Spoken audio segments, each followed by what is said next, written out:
Salam bahagia dan salam sejahtera bagi kita yang dikasihi oleh Tuhan dalam ibadah kaum muda, mudi remaja, dan juga bagi yang mengikutinya walaupun ya tidak remaja, silahkan mengikutinya ya. Ya, kita akan mulai dengan lagu pujian Hidupmu Berharga Bagi Allah. Ya.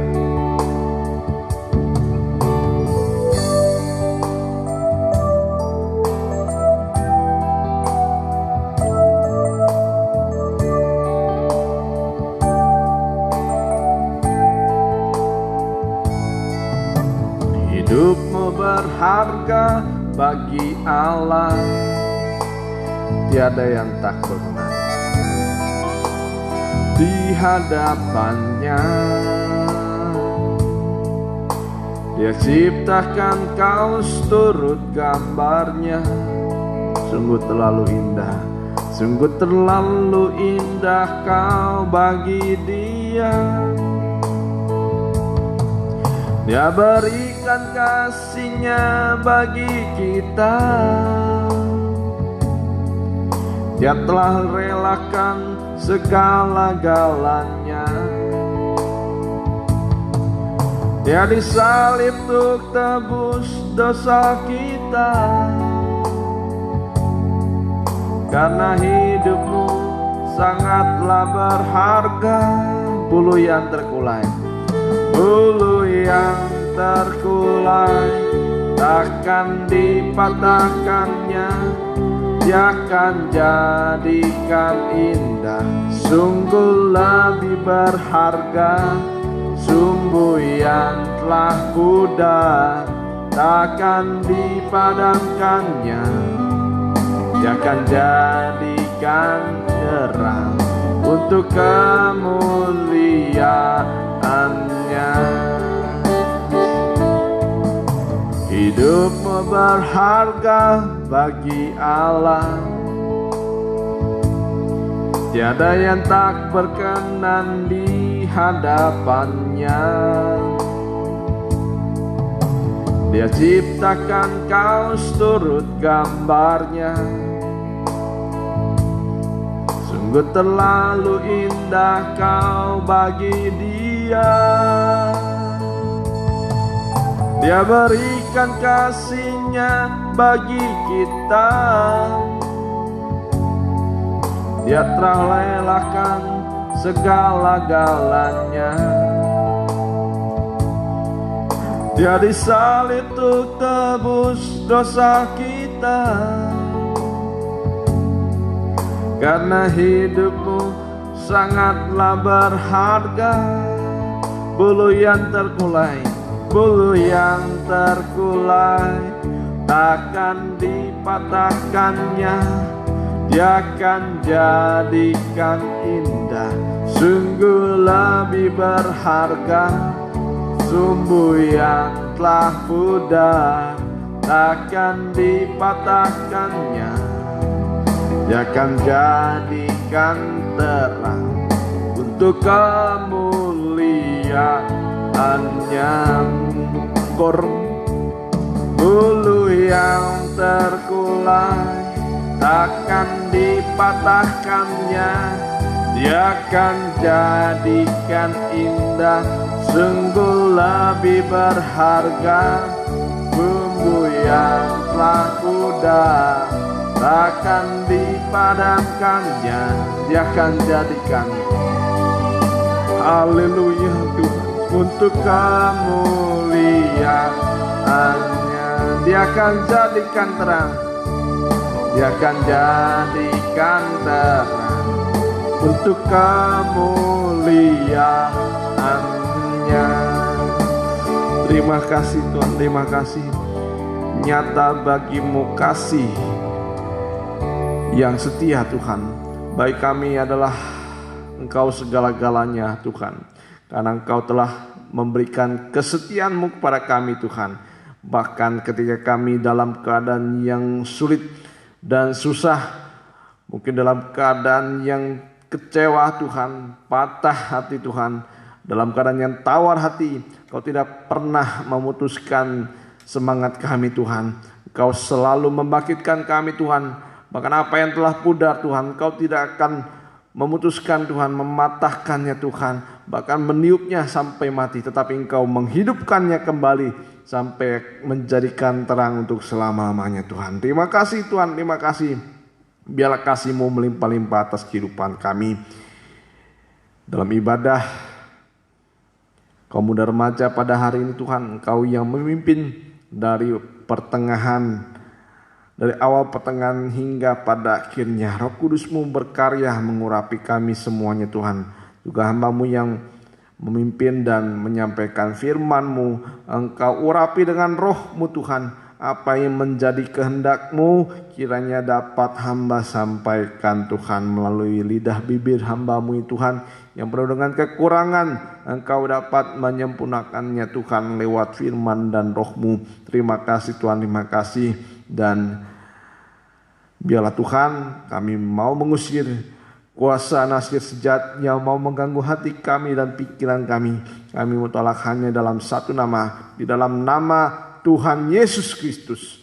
Roh Allah saja berhadirat di tempat ini. Hanya di dalam nama Tuhan Yesus Kristus kami sudah berdoa. Haleluya. Amin. Ya, silakan duduk kembali teman-teman dan saudara sekalian. Kita lanjutkan lagu pujian selanjutnya, Allah itu baik.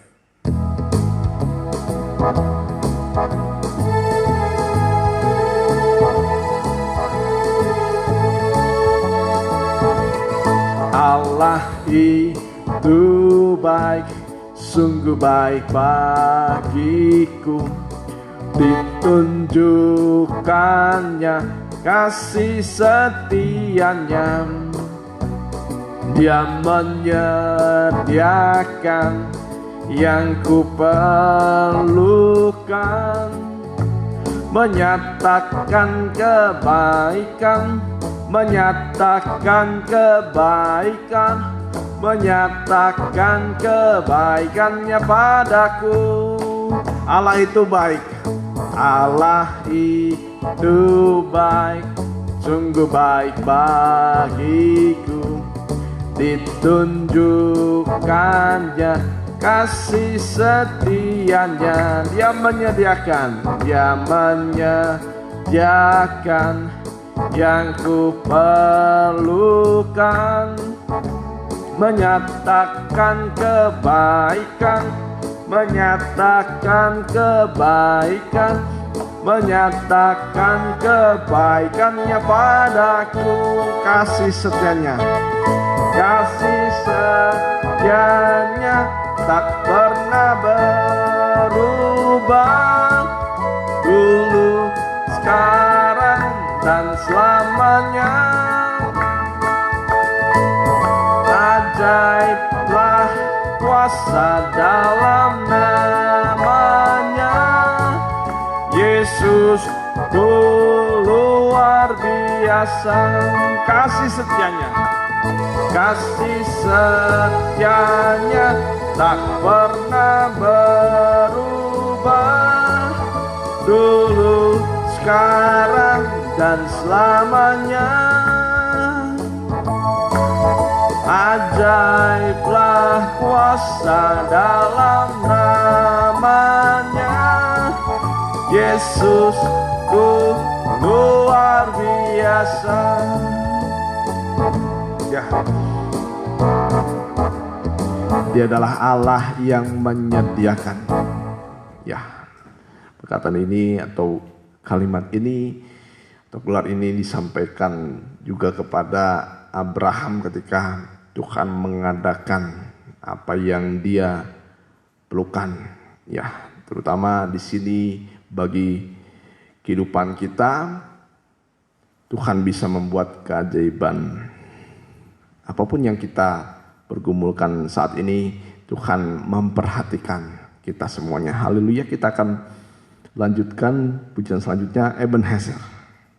Ya, sampai sekarang Tuhan menolong kita.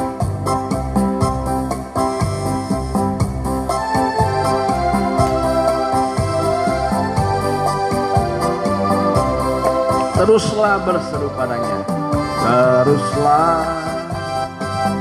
berseru padanya, Dia anak domba, dia anak domba, mempelai pria surga, batu penolong yang berkemenangan, yang berkemenangan.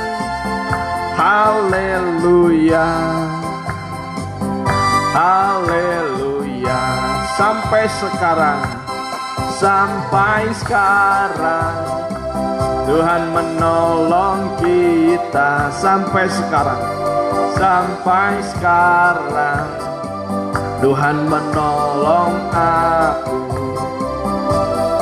Tuhan pasti memberikan pertolongan. Ebenezer, sampai sekarang Tuhan menolong kita. Sampai sekarang Tuhan menolong kita. Sampai sekarang Tuhan menolong aku. Tuhan pasti memberikan pertolongan. Ebenezer,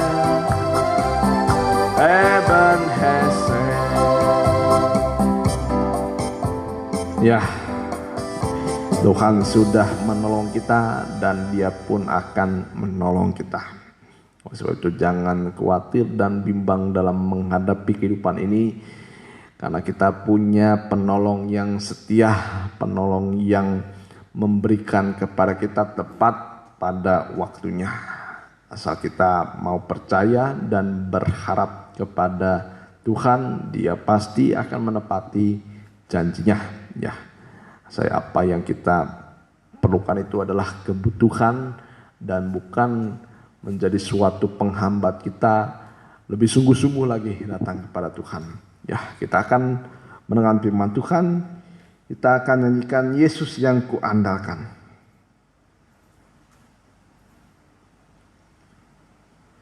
Yesus yang kuandalkan.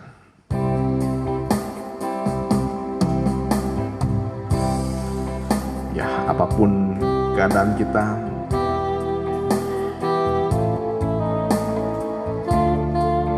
kita harus mengandalkan Tuhan. Berkat-Nya melimpah. Berkat-Nya melimpah.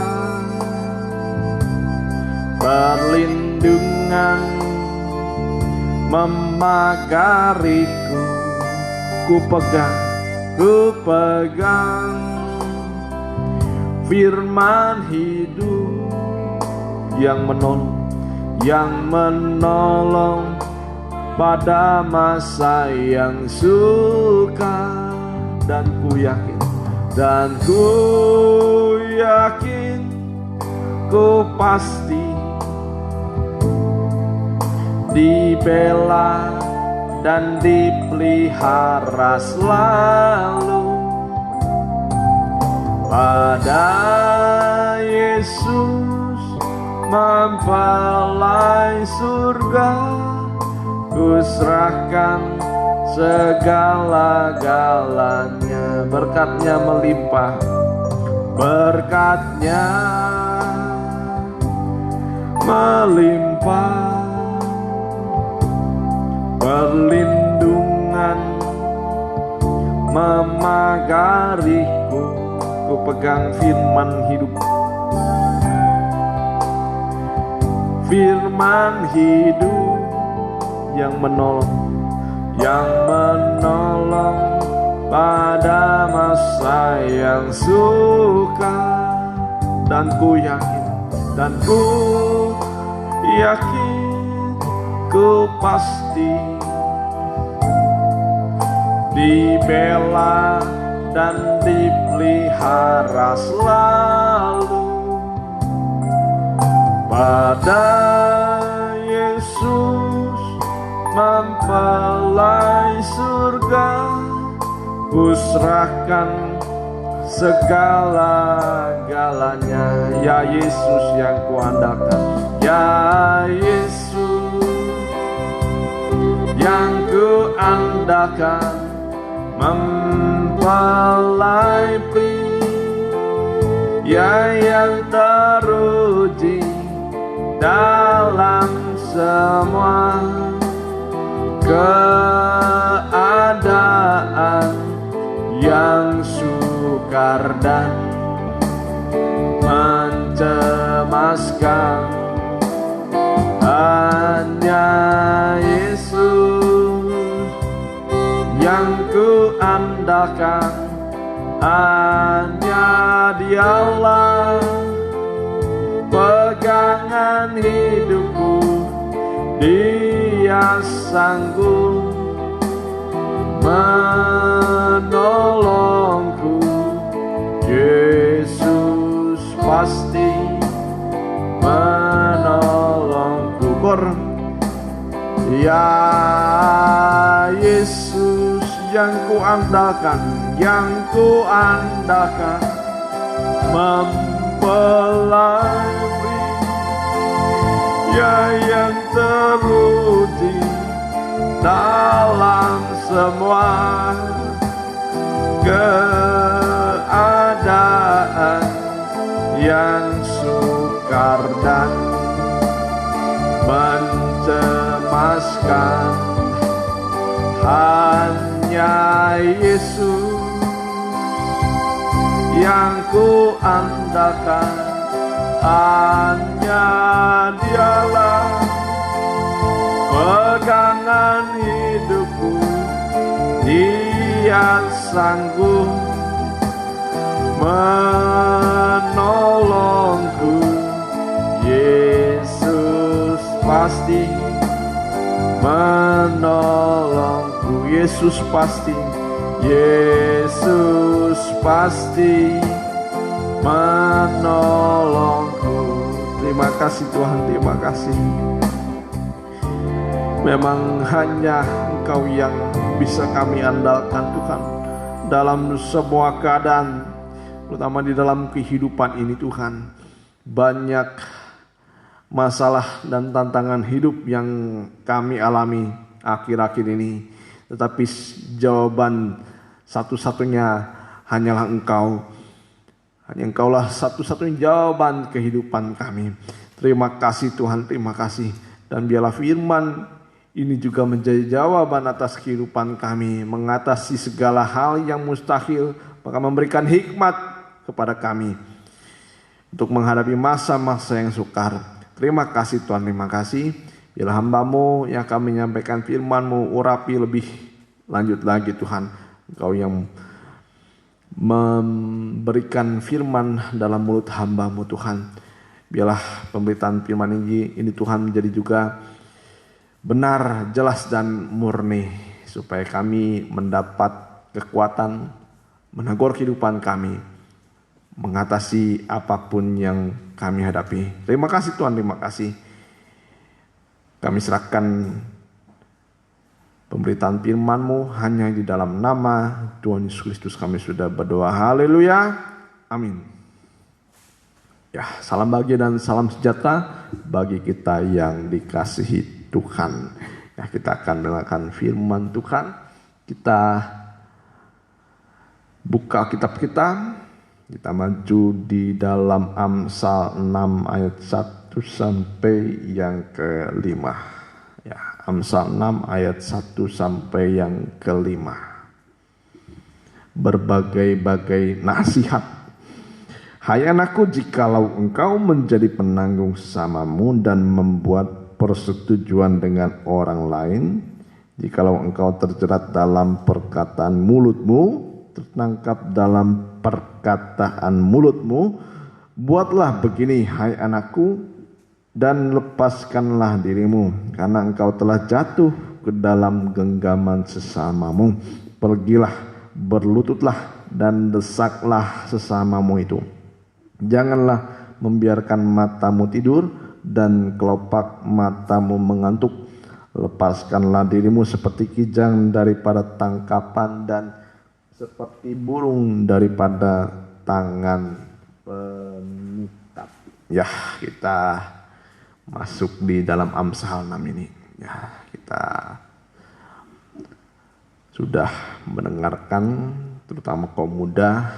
Kita berurutan dalam seri pengajaran dalam kitab Amsal yang memang diperuntukkan kepada orang-orang yang belum berpengalaman, di mana kita sebagai anak muda kita memang kurang pengalaman dalam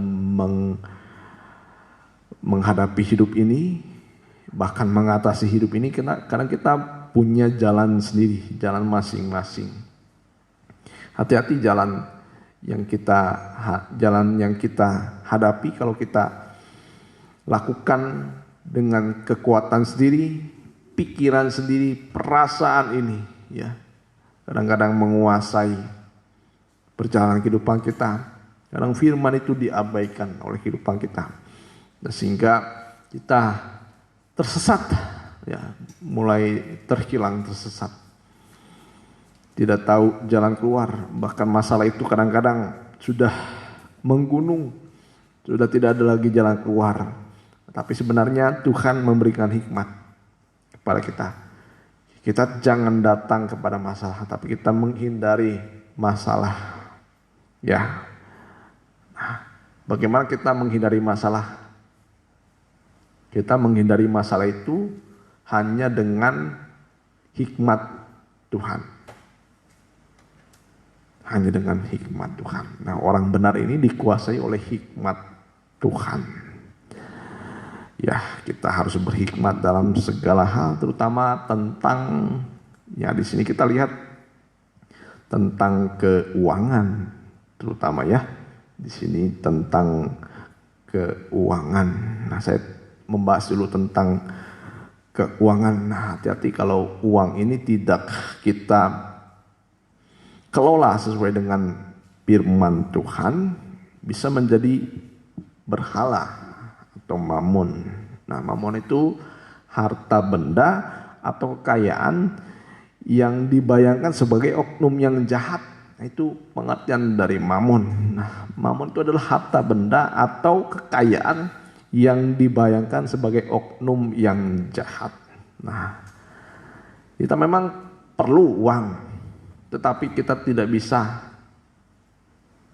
hidup sepenuhnya dari uang. Nah, uang itu kalau diibaratkan seperti air. Nah, kita butuh air, tapi kita tidak bisa hidup dalam air. Ya, jadi jangan tujuan kehidupan kita, cita-cita kehidupan kita hanya mengejar yang dunia, terutama uang ini.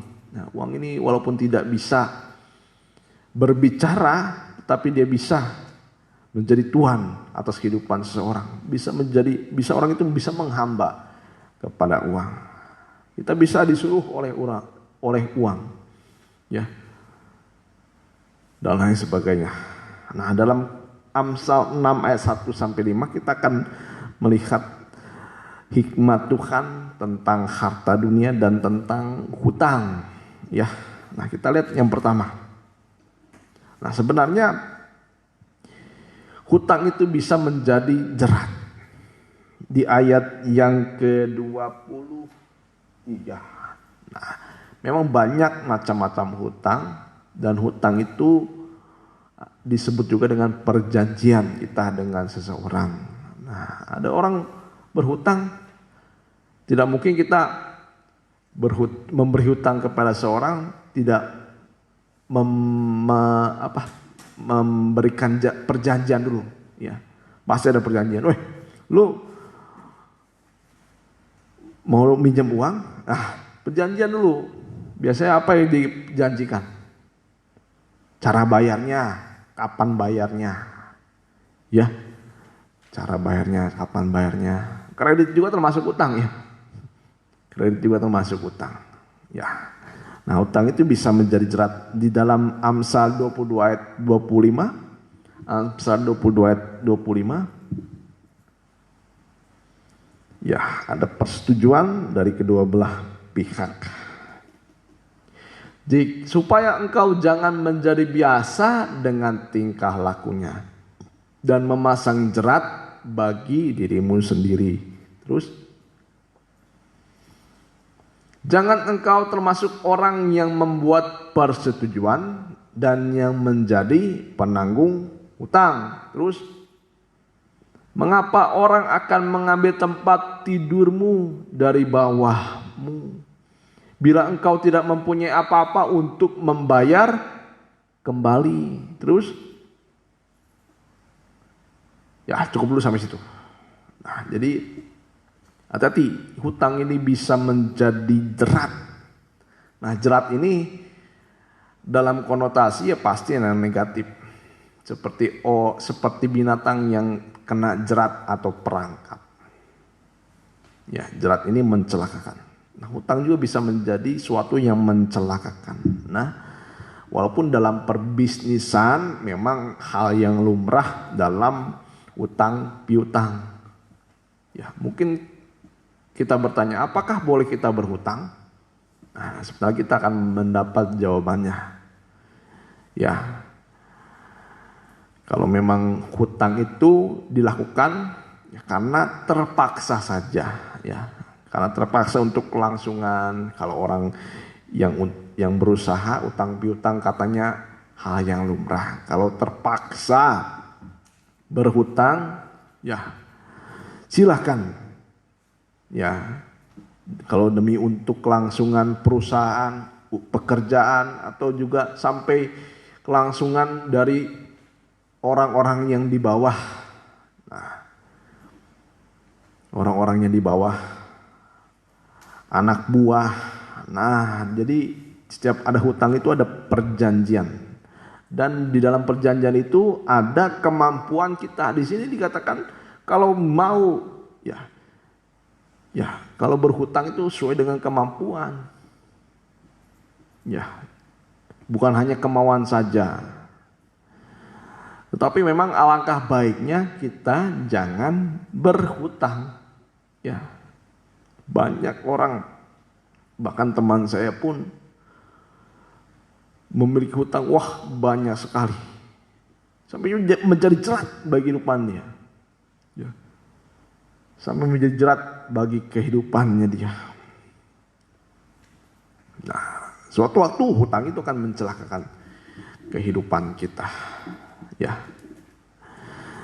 Nah, juga jangan sampai gali lubang, tutup lubang. Orang berhutang untuk menutupi hutang yang lain. Nah, itu akan menjadi jerat akhirnya. Ya.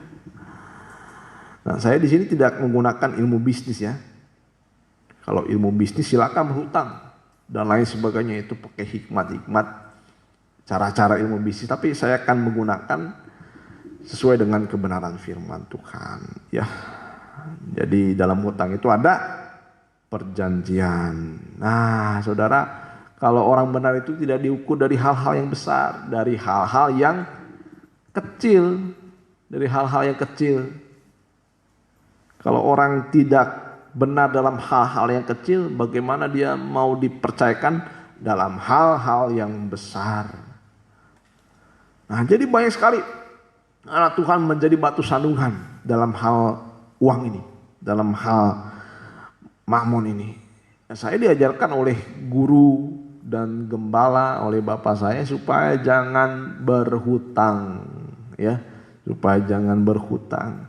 Saya waktu sekolah kitab, saya pernah merenungkan apakah saya punya hutang, ya. Apakah saya punya hutang kepada siapapun juga, terutama di sini hutang uang, ya. Wah, ternyata saya punya hutang kepada seseorang. Nah, di situ berat sekali rasanya. Wah, Tuhan, saya punya hutang kepada seseorang, walaupun nilainya dalam hal nilai, sebelum saya sekolah kitab itu nilainya bisa dikatakan kecil, tapi setelah saya sekolah Alkitab itu nilainya besar buat saya, ya, karena saya tidak memiliki pekerjaan lagi setelah sekolah kitab. Saya full timer, ya, berserta bapak gembala full timer semuanya. Jadi tidak lagi mendapat uang dari pekerjaan, tidak ada lagi. Saya tidak kerja, Saya berharap sepenuhnya kepada Tuhan.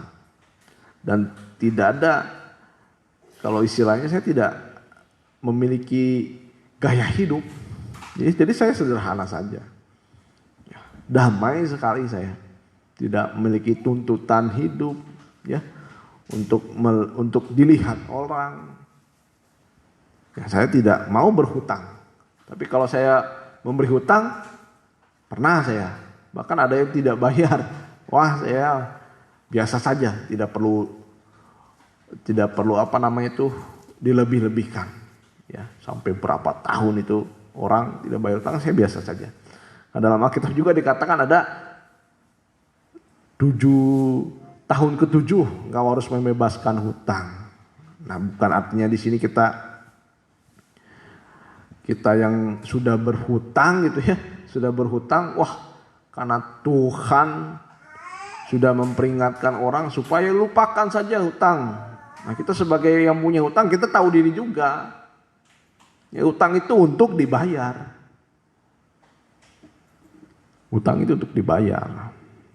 Nah, dalam 1 Korintus 7 ayat yang ke-23, ini poin yang kedua. Yang berhutang itu menjadi budak yang menghutangi.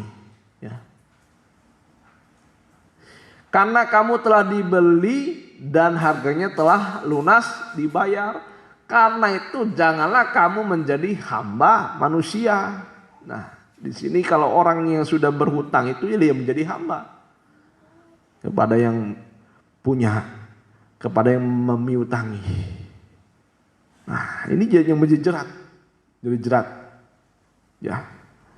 Yang poin yang kedua di sini, orang yang berhutang itu menjadi budak, menjadi hamba kepada orang yang memiutangi.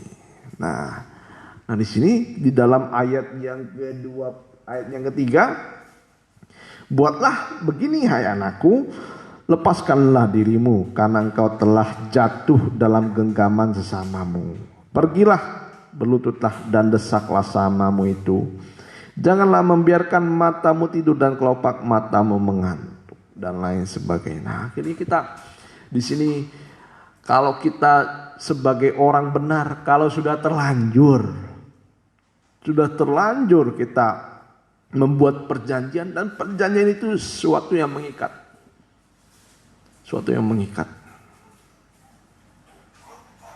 Nah, kita harus ikuti aturannya. Jangan kita sebagai pencuri, ya. Orang yang sudah berhutang, dia sengaja tidak mau bayar hutang. Apakah itu tidak disebut seperti pencuri? Ya. Apakah itu tidak akan membuat orang lain tersandung? Nah, dan juga di sini kita diajar jangan menjadi penanggung hutang. Ya, artinya kalau orang berhutang, nah jangan selipkan namamu di situ sebagai penanggung hutang. Ya, biarlah orang itu bertanggung jawab atas apa yang dia perbuat. Ya, nanti jangan menjadi jerat. Ya, mungkin niat kita baik untuk menolong, tapi itu tidak akan mendidik orang itu. Ya, dalam beberapa kasus ya, tidak semua kasus memang. Nah, tapi kita lihat orang yang berhutang ini, kalau kita menjadi penanggung hutang, nah kalau orang yang pemalas, orang yang tidak bisa dipercaya, nanti akan menjadi jerat bagi kita. Nah, akan menjadi jerat bagi kita. Dan itu tidak akan membawa kepada kebaikan. Ya. Dan orang itu akan berbalik nanti melawan kita. Nah, jadi jangan sampai nama Tuhan dipermalukan gara-gara hal mamun, gara-gara hal uang. Nah, memang ya, kalau perjanjian itu memang ada yang tertulis, ada yang tidak tertulis. Nah, hati-hati dengan yang tertulis ini. Hati-hati dengan yang tertulis. Nah, kalau ada yang resmi, ada yang tidak resmi, dan lain sebagainya. Nah, jadi jangan salah gunakan kepercayaan orang. Ya. Pertanyaan apa, boleh berhutang atau tidak? Seperti tadi lah, kalau sudah terlanjur, ya bayarlah utangmu. Ya, bayarlah utangmu. Kalau sudah menjadi penanggung, nah, kita hati-hati. Suatu saat itu akan menjadi jerat yang mencelakakan. Ya, dan kita juga sebagai yang punya hutang, kita harus tahu diri. Jangan malah kita yang punya hutang, kita yang marah-marah. Kadang-kadang kita kalau mau minjam itu manis di bibir, ya. Itu manisnya lebih manis daripada madu. Wah, tolonglah pinjam, nantilah besok dikembalikan. Saya pernah begitu. Tolonglah, teman saya lagi sakit. Oh, nantilah lusa dikembalikan. Taunya lusa, dia lupa, pura-pura lupa. Ya, dia pura-pura lupa. Dia pura-pura lupa. Ditagih minggu depan, dibayar setengah. Ditagih setengah lagi, sampai sekarang tidak dibayar. Itu manis di bibir semuanya. Makan lebih manis daripada madu. Ya. Nah, jadi jangan salah gunakan kepercayaan orang, ya. Terutama kita, ya, yang kredit ya, kredit. Apakah boleh kredit? Sebenarnya sebaiknya jangan. Tapi kalau sudah terlanjur, nah kalau rumah, ya bijaksanalah sesuai dengan kemampuan kita. Ya, kalau sekarang pemerintah memberikan DP 0 rupiah katanya. Ya, nah kita harus bijaksana sajalah. Jangan melebihi apa yang menjadi kemampuan kita, ya. Boleh silakan, tapi apa yang menjadi kemampuan kita. Tapi kalau sudah melebihi kemampuan kita, jangan. Itu akan menjadi jerat suatu saat nanti. Nah, Amsal 6 ayat 3 kita baca kembali. Buatlah begini, hai anakku, lepaskanlah dirimu karena engkau telah jatuh ke dalam genggaman sesamamu. Pergilah, berlututlah dan desaklah sesamamu itu. Jangan membiarkan matamu tidur dan kelopak matamu mengantuk. Nah, artinya sini jangan menunda-nunda. Lihat yang keempat. Nah, kalau orang sudah berbaik kepada kita, memberikan mungkin modal dan lain sebagainya. Nah, kalau terpaksa itu dilakukan, nah, itu kepercayaan. Jangan menunda-nunda. Nah, saya pernah juga dulu waktu usaha, ya, diberi kepercayaan kepada para bos karena dilihat orangnya bisa dipercaya, ya, dikasih barang, ya, ya, minggu depan harus dibayar. Ya, saya bayar tepat waktu. Kalau bisa sebelum waktu yang ditetapkan saya sudah bayar terlebih dahulu. Nah, itu zaman waktu usaha. Tapi kalau sekarang setelah menjadi hamba Tuhan, nah itu tidak saya lakukan sama sekali. Ya. Saya hidup dari hal-hal yang tidak berlebihan. Saya sederhana sampai sekarang. Ya, itu membuat saya damai sejahtera. Nah, karena kalau perjanjian tidak bisa ditepati, ditunda-tunda, itu akan mempermalukan nama Tuhan, ya. Jadi jangan sampai kita terjerat oleh hal-hal yang semacam ini. Nah, sebenarnya poin yang ketiga, Tuhan mengajarkan kita supaya kita mencukupkan diri dalam segala hal. Ya. Memang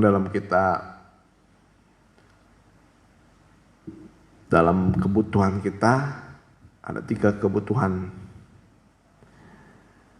Ya, ada 3 kebutuhan, yaitu primer, sekunder, tersier. Ya. Kalau saya masih bergumul, ya, dalam kebutuhan yang primer ini. Ya. Kalau Tuhan sudah mencukupi hal-hal yang semacam itu, wah, sudah luar biasa bagi saya. Ya. Ada kebutuhan primer, sekunder, tersier. Ya, kalau kebutuhan primer menyangkut kebutuhan sehari-hari yang itu menjadi suatu yang harus, ya, suatu yang harus. Ya, sekunder itu hal-hal yang melengkapi saja. seperti kendaraan dan lain sebagainya. Itu memang tidak penting, itu hanya pelengkap saja. Seperti TV dan lain sebagainya. Ya. Tapi kita lihat di dalam 1 Timotius 6 ayat yang ke-9.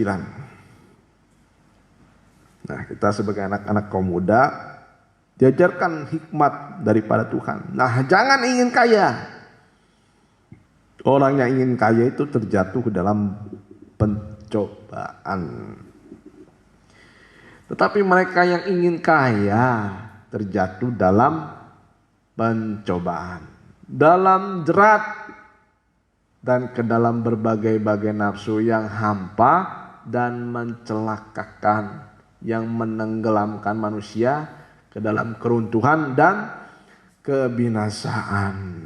Walaupun di dalam ayat ini kita melihat, ya walaupun ini kita memang ditugaskan oleh Tuhan menjadi terang, menjadi berkat. Ya, kita memang ada ditugaskan Tuhan menjadi terang dan berkat. Lebih baik berkekurangan atau berkelebihan? Ya.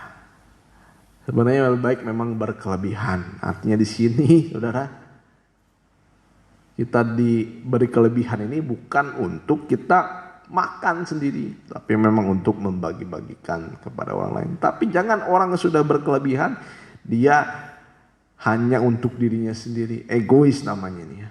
Egois namanya. Nah, itu Tuhan akan tuntut nanti.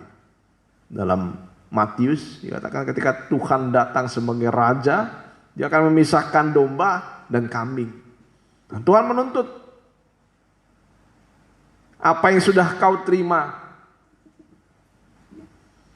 Bahkan dikatakan kepada domba ini, masuklah dalam kebahagiaanku, karena engkau telah memberi makan, telah memberi pakaian, telah mengunjungi sesamamu yang membutuhkan dan lain sebagainya. Tapi mereka berkata, pada saat kapan Tuhan saya memberi engkau makan, memberi engkau pakaian dan lain sebagainya?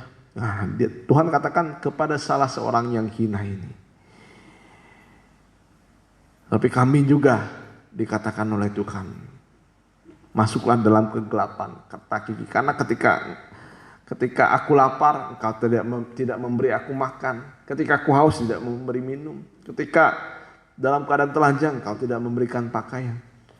Mereka berkata, saat kapan Tuhan?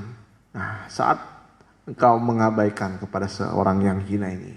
Nah, jadi apa yang kita sudah terima itu bukan menjadi bagian kita sepenuhnya. Ada bagian Tuhan, ada bagian sesama. Nah, ada bagian sama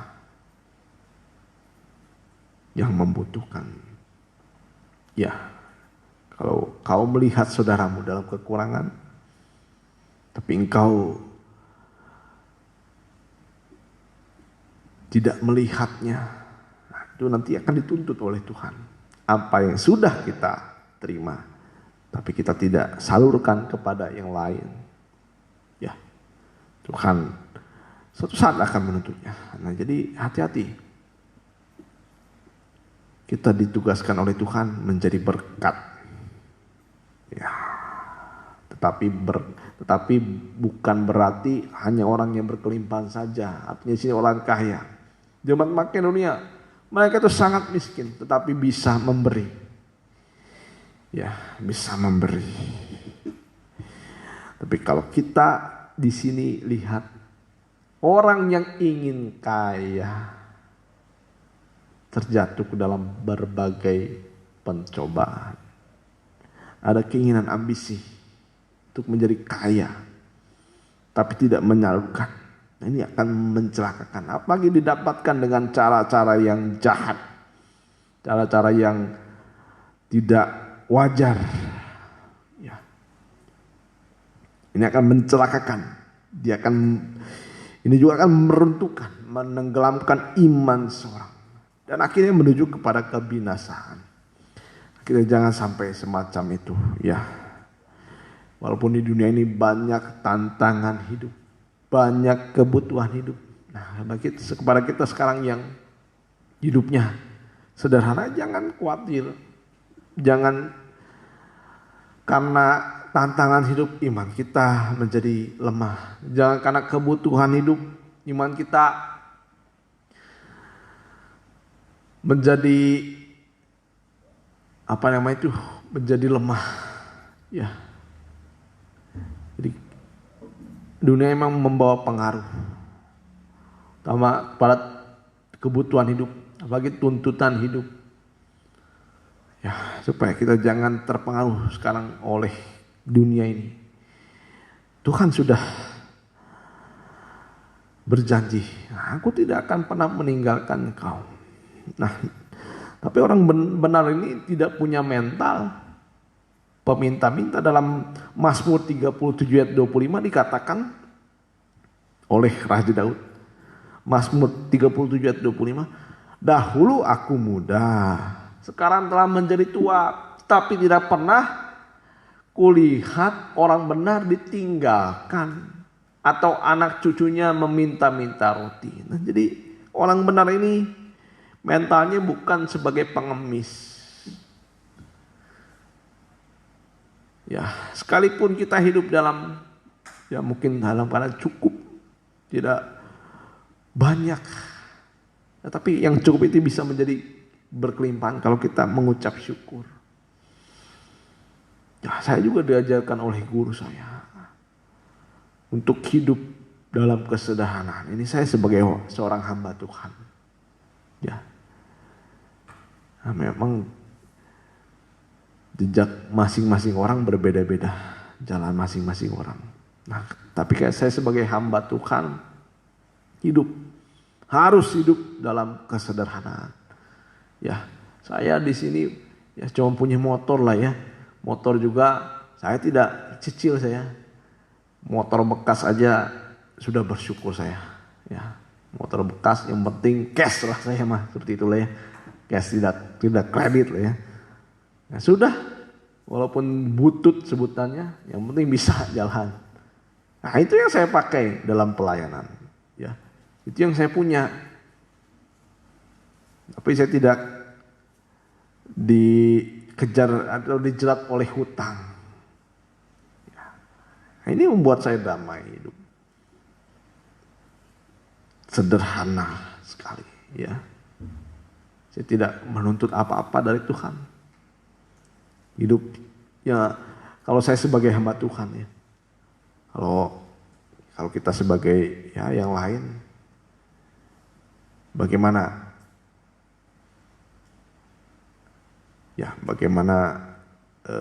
hidup kita bisa sukses, silahkan. Ya, saya doakan supaya teman-teman sekalian hidup dalam berkelimpahan, ya. Tapi jangan lupa kepada sesama kita. Jangan uang itu menjadi jerat bagi kehidupan kita. Nah, kita lihat, dahulu aku muda, sekarang telah menjadi tua. Nah, ini dalam kacamata Raja Daud. Nah, dia bisa menilai orang benar itu, dia tidak pernah melihat orang-orang benar itu hidupnya sebagai peminta-minta. Ya, minta sana sini, pinjam sana sini, bukan ciri orang benar semacam itu. Ya.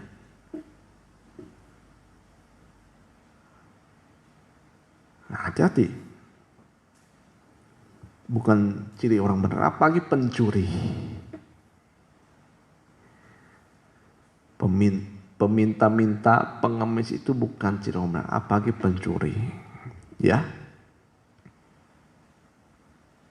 Jangan menjadi jerat. Nah, jangan kita kurang itu karena hutang. Karena terjerat hutang sana sini, berbunga dan lain sebagainya. Akhirnya kita menjadi orang yang kurang.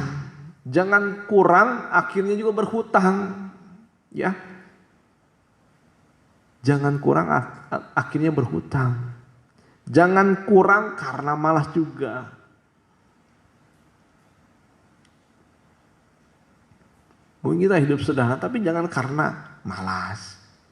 Jangan karena kita dililit utang. Nah, Karena kita kurang, jangan lagi berhutang juga. Ya, pakailah iman kita dalam segala hal, ya. Pakailah iman kita dalam segala hal. Nah, jangan memaksakan diri juga dari kemampuan kita. Jangan lebih besar pasak daripada tiang. Ya, Tuhan itu akan mencukupkan segala sesuatu. Asal kita benar hidupnya. Tidak perlu khawatir bagi orang benar. Tuhan akan memeliharanya. Ada jaminan, kepastian. Ya, bahkan guru saya mengatakan, ya kalau orang benar itu sekalipun mungkin, ya sekalipun mungkin mati kelaparan sekalipun itu, apakah tidak mungkin Tuhan akan mengangkatnya? Tapi kita percayalah janji pembelaan, pemeliharaan Tuhan. Ya. Filipi 4 ayat 11, beberapa ayat lagi. Kukatakan ini bukanlah karena kekurangan, sebab aku telah belajar mencukupkan diri dalam segala hal. Dalam segala keadaan. Ya, keadaan susah. Keadaan mungkin diberkati. Keadaan apapun juga. Ya, terus ayat yang ke-12. Aku tahu apa itu kekurangan. Nah, saya juga tahu apa itu kekurangan. Dan aku tahu apa itu kelimpahan. Sebab dalam segala hal dan dalam segala perkara tidak ada sesuatu yang merupakan rahasia bagiku. Jadi ya, Rasul Paulus dia tahu apa itu kekurangan, dia juga apa yang disebut dengan kelimpahan. Ya, dia tahu apa yang disebut kenyang, dia tahu apa yang disebut dengan kelaparan. Nah, baik dalam hal kelimpahan maupun dalam hal kekurangan. Terus segala perkara dapat kutanggung di dalam Dia yang memberi kekuatan kepadaku. Ya, dalam segala perkara kita dalam segala perkara kita dapat menanggungnya kalau kita di dalam Dia. Nah, jadi saya juga tahu apa itu kelaparan. Ya. Berkelimpahan juga saya tahu. Ya, dalam keadaan kenyang Paulus juga tahu. Dalam keadaan kekurangan. Ya. Nah, ayat terakhir saja Roma 13 ayat 8. Nah, yang boleh kita berhutang itu adalah berhutang kasih kepada seseorang, ya. Sebab jika kita hidup untuk Tuhan. Roma 13 ayat 8. Roma 13 ayat 8. Nah, kita lihat sini. Janganlah kamu berhutang apa-apa kepada siapapun. Juga hendaklah saya ulangi ya. Janganlah kamu berhutang apa-apa kepada siapapun juga. Tetapi hendaklah kamu saling mengasihi, sebab barang siapa mengasihi samanya ia sudah memenuhi hukum Taurat. Nah, jangan kamu berhutang apapun kepada siapapun juga. Utang dosa, jangan. Ya, apa yang disebut utang dosa, mungkin salah berkata-kata kepada seorang, itu utang dosa yang membuat seorang berdosa mungkin ya. Hutang budi, ya kita harus membalasnya. Jangan kita membalas kebaikan dengan kejahatan. Ya, jangan kita membalas apa yang baik yang sudah kita terima dengan kejahatan.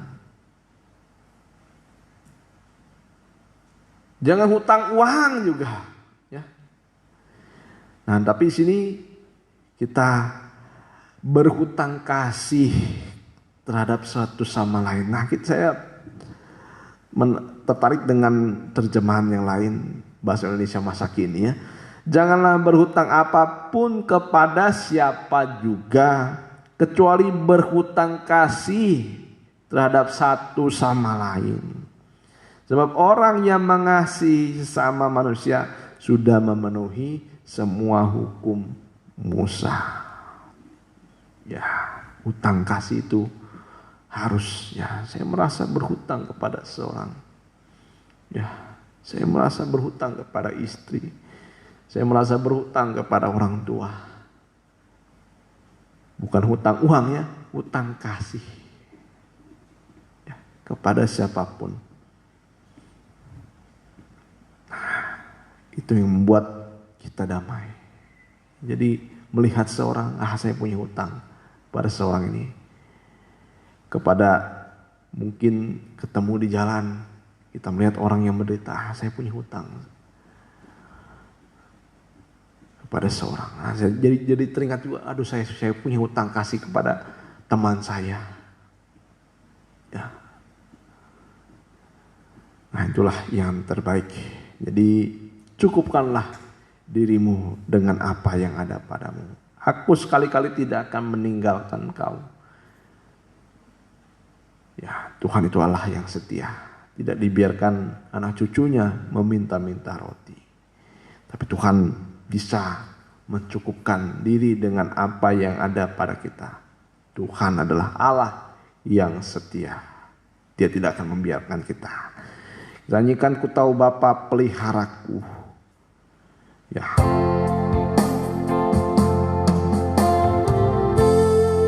Jangan kebutuhan hidup menjerat kita, membuat kita berdosa kepada sesama kita.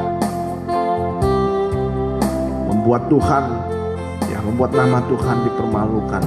Ku tahu Bapa, tapi kita harus mempermuliakan nama Tuhan. Dia baik, Dia baik, Dia baik. Ku yakin Dia selalu sertaku. Dia baik bagiku. Lewat badai cobaan, lewat badai cobaan, semuanya mendatangkan kebaikan. Ku tahu Bapa peliharaku. Dia baik bagiku. Ku tahu Bapa peliharaku. Ku tahu Bapa peliharaku. Dia baik, Dia baik, Dia baik. Ku yakin Dia selalu sertaku. Dia baik bagiku. Lewat badai cobaan, lewat badai cobaan, semuanya mendatangkan kebaikan. Ku yakin Dia selalu sertaku. Dia baik bagiku. Lewat badai cobaan, lewat badai cobaan, semuanya mendatangkan kebaikan. Ku tahu Bapa peliharaku. Dia baik bagiku. Sekali lagi, lewat badai cobaan, lewat badai dari cobaan, semuanya mendatangkan kebaikan. Ku tahu Bapa peliharaku, Dia baik bagiku. Terima kasih Tuhan, terima kasih. Kau telah memberikan hikmat atas kehidupan kami. Jangan kami menjadi penanggung atas sesama kami. Jangan kami terjerat oleh apa yang disebut dengan hutang Tuhan. Tapi kami percaya bahwa Engkau memberikan kepada kami kehidupan Tuhan. Engkau tidak akan membiarkan kami. Engkau setia atas kehidupan kami. Asal kami benar dan taat kepadamu, melakukan segala sesuatu sesuai dengan firman-Mu Tuhan. Jangan kami menjadi seorang pencuri. Jangan kami menjadikan kami menjadi seorang penipu Tuhan. Tapi kami akan selalu mempermuliakan nama-Mu Tuhan. Jangan nama-Mu dipermalukan karena kelakuan kami, karena kehidupan kami yang jahat, yang penuh dengan tipu muslihat, yang penuh dengan dusta Tuhan. Tetapi Engkau selalu memberikan pada kami Tuhan hati yang baru Tuhan, lewat Roh Kudus-Mu Tuhan, supaya kami menjadi orang-orang yang benar dalam segala hal. Jangan kami tidak benar dalam hal-hal yang kecil ini Tuhan, tetapi kami diajar oleh Tuhan supaya kami memiliki iman. Dan orang benar, orang yang memiliki iman, dia akan hidup oleh iman dan oleh percaya akan Kau, lewat kehidupan yang setia, lewat kehidupan yang baik, benar di hadapan manusia dan juga di hadapan Engkau Tuhan. Terima kasih berkati segala pekerjaan usaha kami dalam masa-masa yang sukar ini Tuhan. Kami hanya mengandalkan Engkau dalam segala sesuatu. Jangan biarkan kami sombong Tuhan, tapi biarkan kami menjadi orang-orang yang rendah hati, orang yang selalu mengandalkan Engkau dalam segala sesuatu. Terima kasih Tuhan, terima kasih. Dalam segala studi kami, sekolah kami, dalam segala kuliah kami, jangan biarkan juga kami dihambat Tuhan oleh hal-hal yang duniawi ini Tuhan. Sekalipun berguna Tuhan, tetapi kalau sekalipun berguna Tuhan, tapi kalau kami sering menduakan Engkau Tuhan dalam hal-hal yang sifatnya sementara Tuhan, biarlah Engkau juga mengingatkan kami Tuhan. Terima kasih Tuhan, terima kasih. Dalam mencari pekerjaan Tuhan, mungkin baik teman-teman kami yang mencari pekerjaan, Kau juga memberi Tuhan lapangan pekerjaan Tuhan. Jangan jadikan kami orang yang malas Tuhan. Terima kasih Tuhan, terima kasih. Dan terima berkat dari Allah Bapa, Sang Putra dan Roh Kudus yang menyertai kami sekalian sampai kesudahan akhir zaman. Hanya di dalam nama Tuhan Yesus Kristus kami sudah berdoa dan mengucap syukur. Haleluya. Amin.